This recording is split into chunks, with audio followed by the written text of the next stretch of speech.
was discovered in about 1907, and it still is producing today, but obviously at a much lower rate.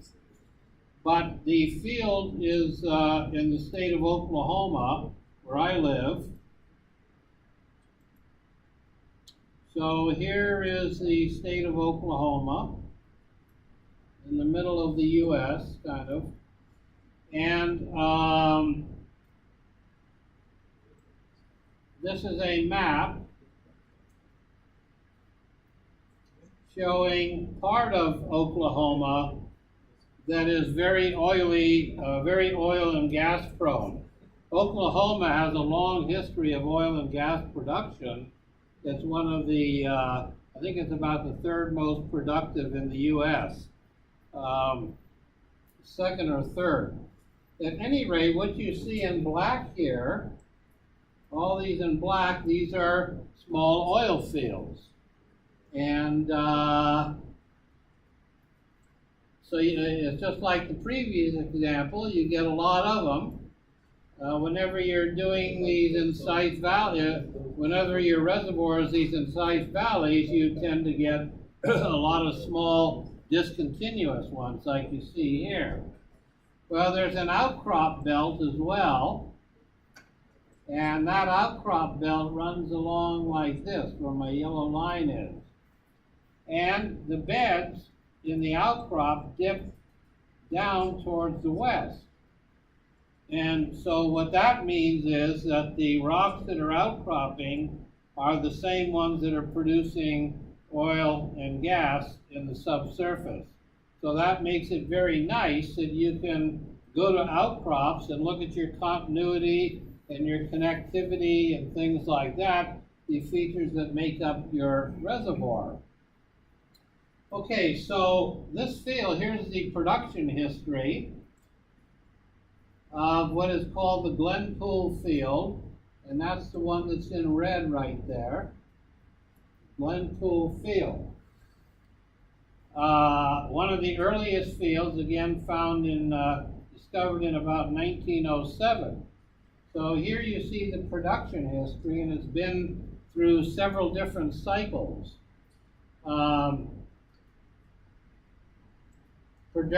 Production on the vertical axis, year up to the year 2000, from 1900 to 2000 on the horizontal axis. Well, here's the production history. It was discovered in 1907. Took a couple of years to get it going, and then this was your peak production when the fields first started to be developed. And over a period of about 40 years, you had kind of a steady decline with your decline curve up to about 1945. And during that time, that was the Second World War, and countries like the U.S. needed more oil. And so they said, well, we've got this Glenpool field. It's been on a decline now for about 40-something years. Is there anything we can do to improve production? So the first thing, so up to that year, 1945 or 44 or so, the field was just on primary production.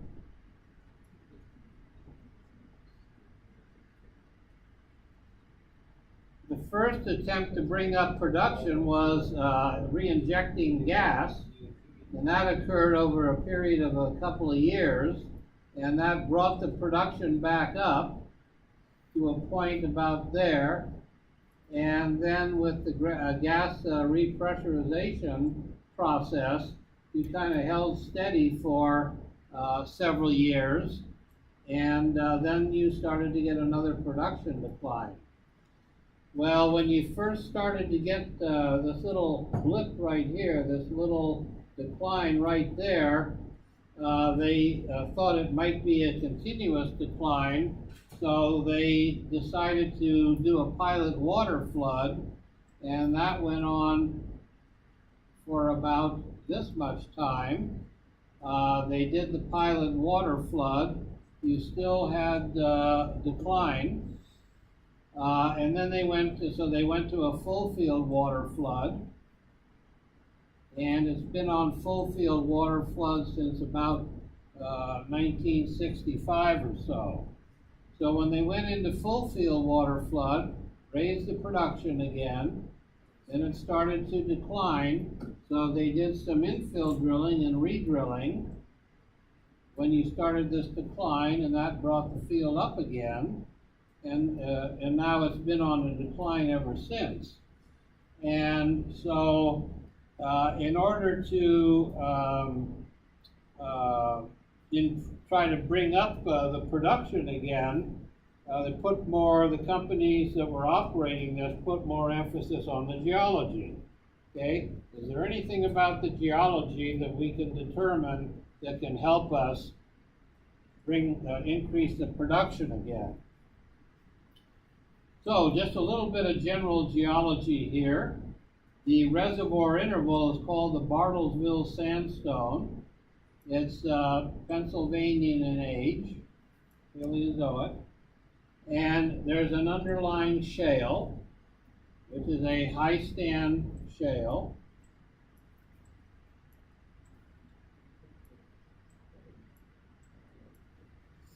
And then you have an unconformity right here. And then you have deposited on that unconformity, you have the Bartlesville sand deposited. Now the Bartlesville sand is mainly a fluvial sand.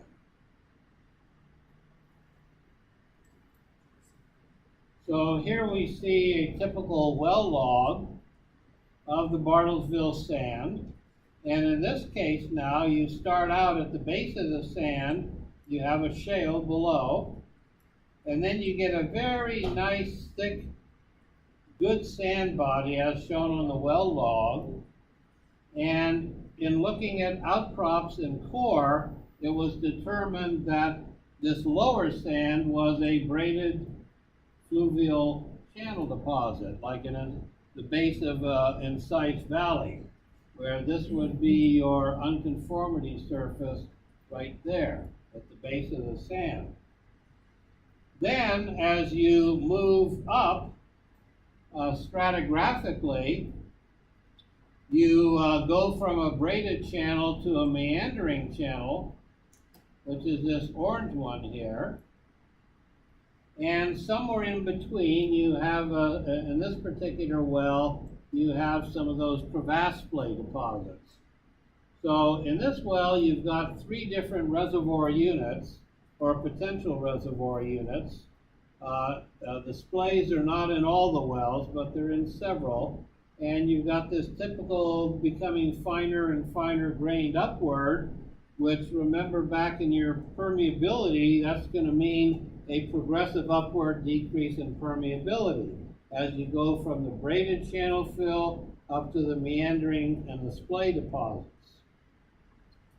Well, this is actually a relatively recent well that was drilled after many wells, and again, this had been on water flood for about 45 years or so, something like that. And much to everybody's surprise, when they drilled this well and they cored it, it bled oil. And that's what's shown in green, the intervals that bled oil out of the core. So there. You had some water legs here, some water production there and right there, but bleeding a lot of oil.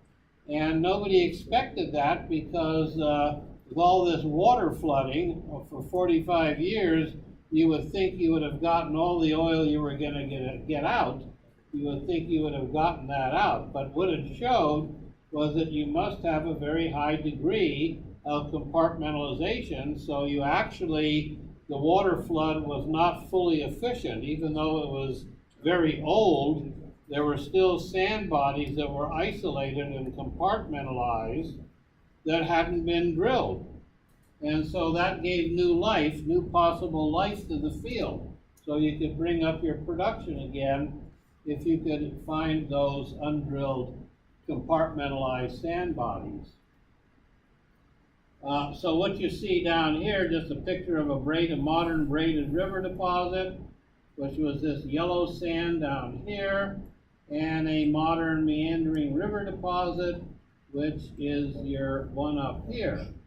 The meandering river deposit is finer grained than the braided river deposit, and so the permeability is going to be less, and also your complexity is going to be greater, because you've got all these abandoned channels and lake and mud plugs and things like that that you don't have in the braided river deposit.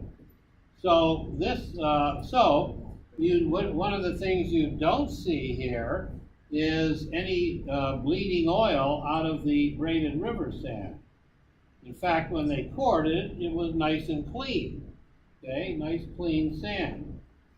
But when they cored up here, that's when you got both dead oil and bleeding oil, and indicating the finer grain size, the lower permeability, and the higher degree of compartmentalization in the meandering river deposit. So once again, it goes back to the idea that you really have to understand your depositional system. It's not good enough for you to just say, I've got a sand body. Okay, I've got a sand body that's this thick. Okay, you got to really if you want to maximize your production, you've really got to understand what the implications are when you get the change in the log response and things like that. And if you have a core, a change in grain size and things like that. So here's a little cartoon now showing a stratigraphic cross section where here's your boundary, that dashed line. That's a boundary, I should say, between the braided and the meandering. Here, this black dashed line is the floor of an incised valley system, just like the other examples. And so you have your braided river deposit down here, your meandering river deposit up there. The braided river deposit is very continuous, very little mud in the system, deposited under high energy flow conditions. But the meandering river, as is shown here, and I'm going to use a different color here, the red color, what you see in the meandering river is now discontinuous lenses of sand, as you would get in these point bar deposits. And then in between, the pink in between is floodplain. Okay? So, finer grain size, less permeable, lower net sand, and more discontinuity of your sand bodies in the meandering river deposit as opposed to the braided river deposit. So a fundamental difference. Now if you look down here you've got a plot of porosity versus permeability, and what you see is that the porosity, both the porosity and the permeability are highest up here. And when you get into your meandering channel deposits and your splays, they plot down here. So once again, the reason for that is because of the different grain size and the environments of deposition. So you couple that with the greater continuity and connectivity of your sands here than you have up above, and you've actually got two different types of reservoirs. And if you want to maximize your production, you want to treat those two types of reservoirs differently. Don't consider them as a single reservoir because they're quite different. One of the clues that you might have is that you have compartmentalized reservoirs is by the distribution of oil and gas. It's the same example that I showed before. Down dip, you've got a dry hole. That's down in this well here. And as you go up dip, you get more oil as you go structurally up dip. Here you get oil plus gas in this well here, and then you get oil in this well here, and then you get another dry hole. So that dry hole up here, and the fact that you've got oil plus gas in between two oil wells, really is indicators of compartmentalized reservoirs. Whenever you see distributions of hydrocarbons like that in a reservoir, it's almost always, well, it is always a function of compartmentalization, either stratigraphic or structural compartmentalization, which I haven't really talked about at all yet. So, nice giveaway, and I go back to my favorite diagram. Is this one here that I just love. I use it as a screensaver sometimes to remind myself of how important geology is. And here it is applied to this particular reservoir. And what you're looking at, so you get this fining upward trend here. So it's an example of this. Your grain size is decreasing upward, and so your permeability is decreasing upward. And so what's going to be the effect of that in practical terms? When after you've finished a water flood, your remaining oil saturation is going to take a trend like this. In other words, you're going to have oil still up here, because when you water flooded, most of the water went down into the high permeable zone, and you didn't really get a very efficient water flood up in the upper part. So how do you correct that then? Well, you seal off, somewhere in here, you seal off your upper meandering sand from your lower braided sand, and then just water flood selectively in the upper sands, and that'll improve your production.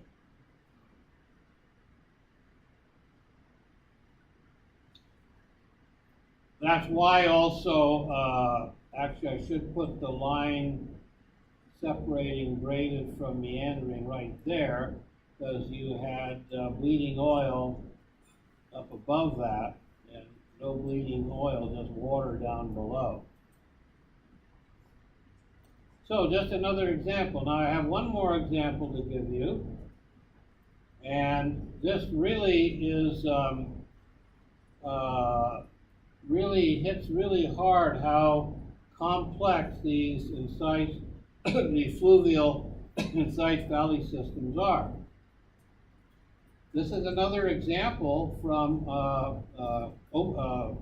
Colorado, and if you ever, my recommendation to you all is if you're working in fluvial systems, that you really need to read these two papers. These are the authors here, Bowen and Weimer.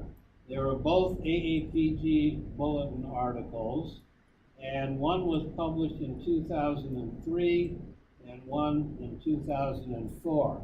And they're really classic papers on just how detailed and complex these reservoirs are. So here we are back in Colorado. Here's the state of Colorado down here. And these black areas here represent fields, oil fields for the most part. These are Pennsylvanian age oil field, different oil fields. Now, if we start out looking at the regional trends, we see something like that. Here's the oil fields again. They form kind of a trend down here. You've got another one down here. You've got a bunch of fields there, field there, there, and some others. And regionally, what you have is two anticlines. Here's the axis of the anticlines. There's one of them. And here's the axis of the other anticline. There's some sort of a syncline in between, but it's not shown on this diagram. The field that I just showed you, that Sorrento field that we just looked at a couple of examples back, that's this one right here, Sorrento field, it says. Now we're going to look more regionally, though. Sorrento field was an incise valley fill field, and all of the same age, and so we can assume for starters that all these other fields are probably incise valley fill fields as well. So we can maybe use the Sorrento field as a good analog for other fields that were not drilled so highly. So may make a good analog for trying to understand some of these other fields. Okay, here's a regional map of the thickness, a regional isopac map of the thickness of the sands. And so your thickest sand is in red, and there's only one little red area right there. And then your next thickest is yellow, and then you've got light green, and then dark green, and you're getting thinner and thinner as we go into the cooler and cooler colors. So for example, off to the east here, we're very thin, less than 75 feet thick. This pink color here, your sand bodies. Whereas up here, they're upwards of 275 to 300 feet thick.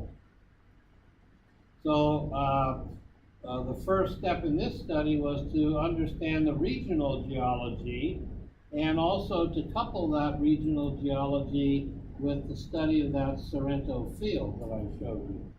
It was so highly complex.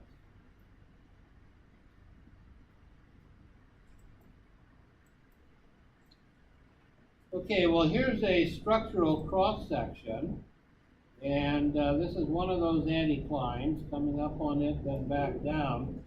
And wherever you see a little bump here, it's in black, meaning that it's a oil field, that there must be some sort of structural control. So maybe you got little fault blocks, maybe have little fault blocks or something like that here.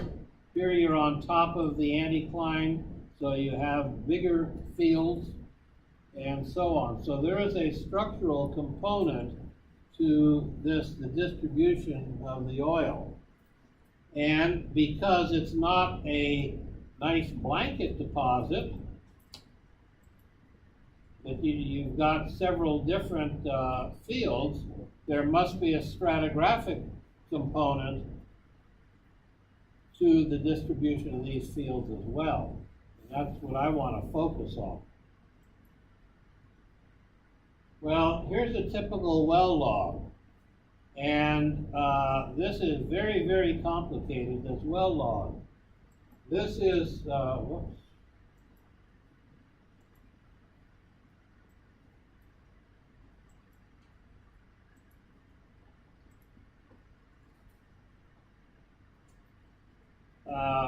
You see a number of different sand bodies. Here's one sand body, another one, sand body, sand body, sand body, and so on.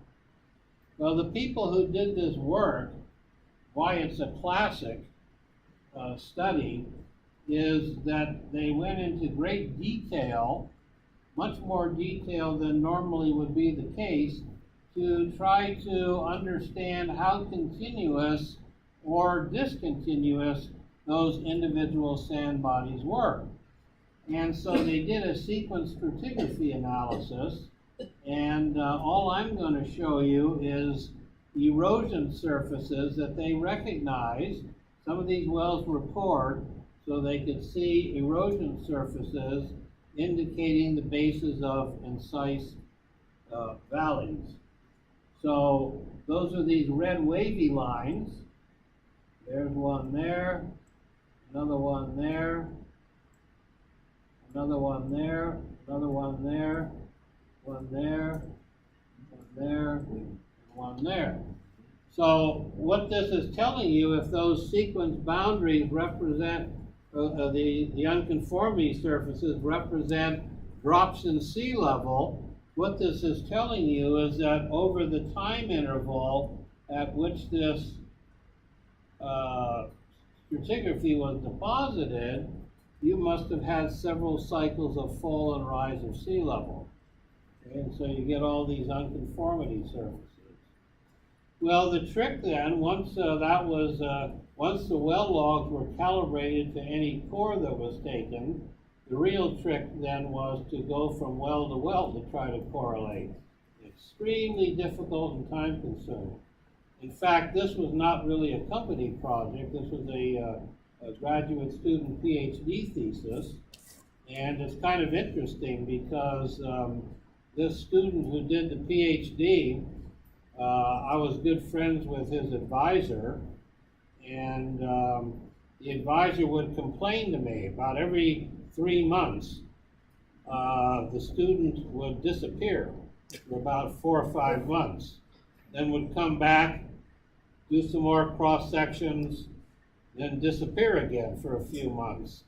That went on for about 5 years, and the advisor wanted to get rid of this guy. You know, will you finish your PhD instead of disappearing all the time? Well, it turned out what the guy was doing was he was developing prospects. So he'd take a piece of the area, he'd do this level of detail, develop prospects, raise some money, go out and drill, and then come back and work another piece for his PhD dissertation, do the same thing. And by the time he got his PhD, he was very wealthy because he had been very successful. He had figured out, he had gone to this great detail, but by doing that, he was able to be a very successful explorationist. And so he made a lot of money when he got his PhD, and laughed at his advisor and said, "I make more money than you do," you know. So he went on. This guy, after he had so much money, he then got his PhD. He went on to be a teacher too, professor. So he now is a professor, and I think he gets paid $1 a year or something like that. You know, he's got so much money. So good story. Okay, so at any rate, several falls and rises of sea level, giving you all these sequence boundaries. Well, we'll just look at one of those fall-rise cycles. And here you see a map.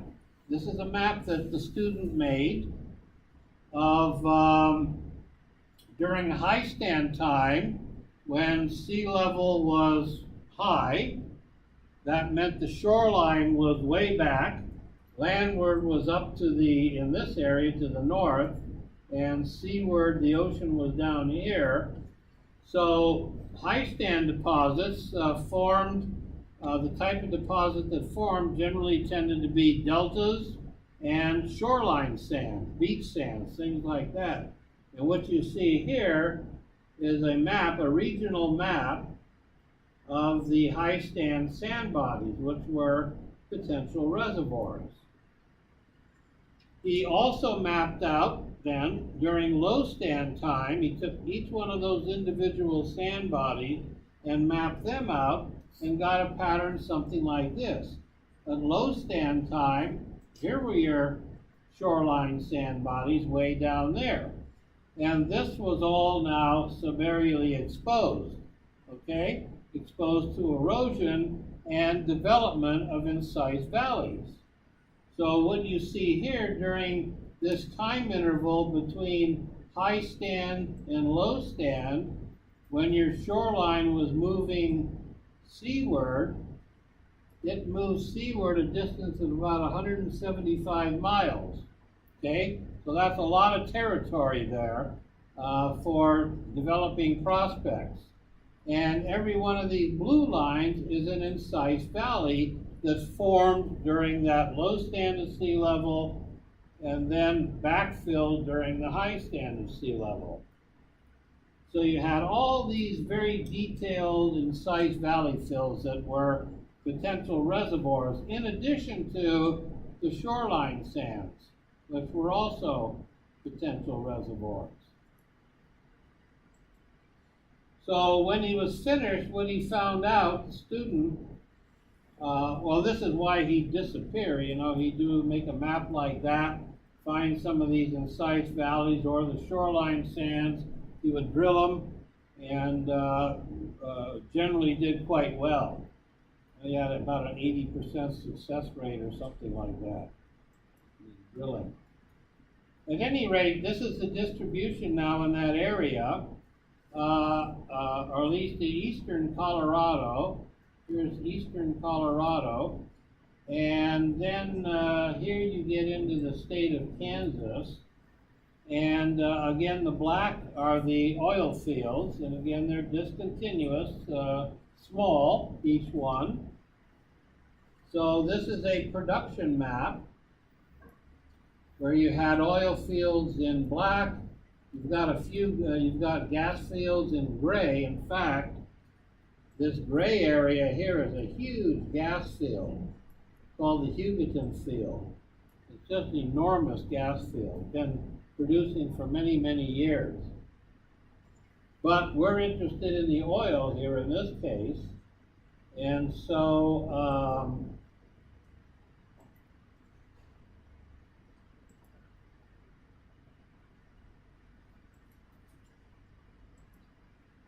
remember that they had worked out regionally that the shoreline or the land area was up to the north and marine environment down here. And during the low stand, all this area was exposed shelf, exposed to subaerial exposure. And so you could form these incised valleys that then later backfilled during the high stand of sea level. So what you have here is what the terminology that the student used, he called these up-dip valley fill. He called this down-dip valley fill. In other words, the valleys were kind of trending like this. And so here's your up-dip. And then here's your down-dip down there. And then if you went further enough to the south, you got into shoreline deposits. And if you went even further out into deep water, what was deep water at that time, you actually got some deep water sand production. But we're just focusing on this area here now, where we have the fluvial and the shoreline type deposits that were the reservoirs. So here what you see is kind of a sequence of events that occurred. So you have low stand time here. So you carve out your valley. You may get a little sand deposited in that valley at low stand. And then you start to transgress, early transgression, where your shoreline starts to move landward. And so right here, the yellow is fluvial and the red here is going, down here, is going to be shoreline deposits. As you continue transgression, I'm going to go to another color here. As you continue marine transgression, you backfill and you get into your estuarine type deposits. And then when you go into high stand deposition, that's the time when you start to get deltas and progradation. And so that's what the green is here, where you get some, in this case, tidally influenced channels. And so the point I'm trying to make here with this picture is that laterally the incise valleys are different. They change as you go from up dip to down dip. They change. So if you're happening to drill in an area, let's say you have good production, let's just say you have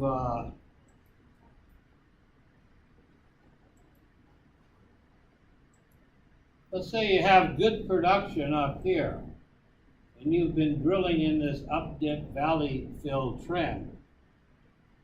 That doesn't mean, now if you pick up some more acreage or you decide to drill down here, for more you explore for more valley fill, it doesn't mean that the geology of the valley fill down here is going to be the same as it is up there.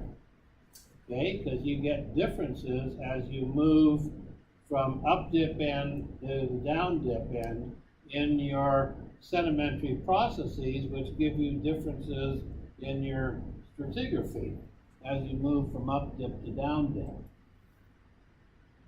So, for example, number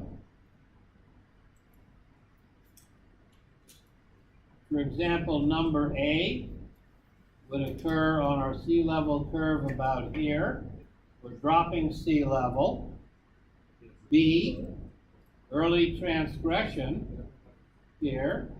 So our sea level is rising and our shoreline is moving landward.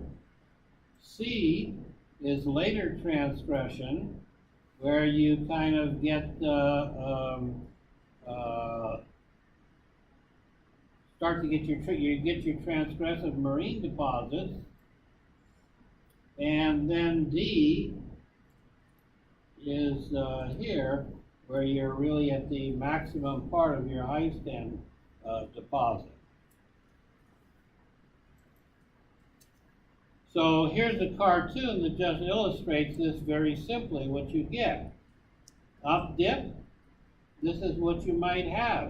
A lot of sand and no reworking by marine processes. Down dip,